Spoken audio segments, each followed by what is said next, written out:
সপ্তাহের একটা দিন মাত্র ছুটি পাই, আর এই দিনটাতেও আমাকে কাজ করে কাটাতে হয়, কোনো পরিমাণ রেস্ট পাই না। সো হ্যালো এভরিওয়ান, আসসালামু আলাইকুম। সবাই কেমন আছেন?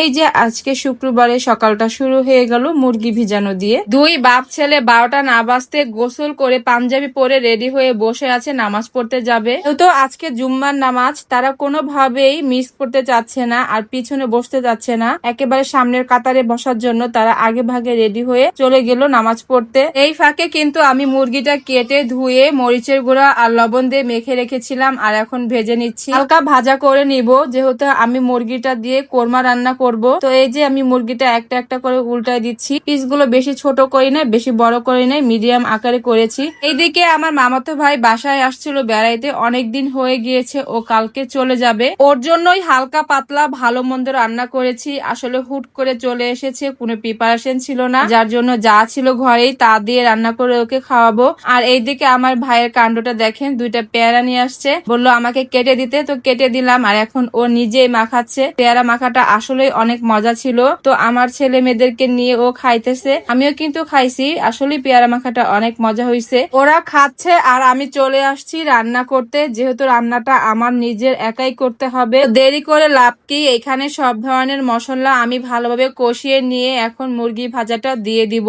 তার সাথে সামান্য পরিমাণ দুধ অ্যাড করে নিলাম, আর এখন উপর দিয়ে আমি চিনি ছিটিয়ে দিব। তার সাথে আমি জিরা গুঁড়ি দিয়ে দিব, কারণ জিরা গুঁড়ির ফ্লেভারটা আমার কাছে অনেক ভালো লাগে। আমি সব ধরনের খাবারেই জিরা গুঁড়ি দিই। তো এই যে আমি কিন্তু এখানে কোনো পরিমাণ পানি অ্যাড করি নেই, এই দুধটা দিয়ে কোরমাটা রান্না করব। তো ঢেকে দিয়েছি, ঢিম আঁচে হইতেছে। আর এখানে আমি পোলাও রান্না করার জন্য পোলাওয়ের চালগুলো ভেজে নিচ্ছি। তার সাথে আমি মটরশুঁটি আর গাজর কুচি করে দিয়েছি, এতে করে পোলাওটা দেখতে দারুণ হবে। তো ভালোভাবে পোলাও চালটা ভেজে নিয়ে আমি এখন পানি অ্যাড করে দিলাম। কাজ করতে করতে হঠাৎ করে কেন জানি মনে হলো, মেয়ে মানুষের জীবনটা আসলে কি। দেখেন, এই কাজগুলো কিন্তু প্রতিনিয়তই করি, এই কাজের কোনো ছুটি নেই, কোনো নির্দিষ্ট সময় নেই, তারপর কেন জানি লুকিয়ে থাকে হাজার ভালোবাসা। বাবা মেয়ের কাণ্ডটা দেখেন, নামাজ পড়ে এসে সাথে সাথে মেয়ের চুল কাটার জন্য অস্থির হয়ে গিয়েছে। আর একটাই কথা হলো, অনেক গরম পড়ছে, মেয়ে ঘামিয়ে যায়, মেয়ের মাথা অনেক গরম হয়ে যায়, মেয়েকে কোনো প্রকার কষ্ট দেয়া যাবে না, এর জন্য সে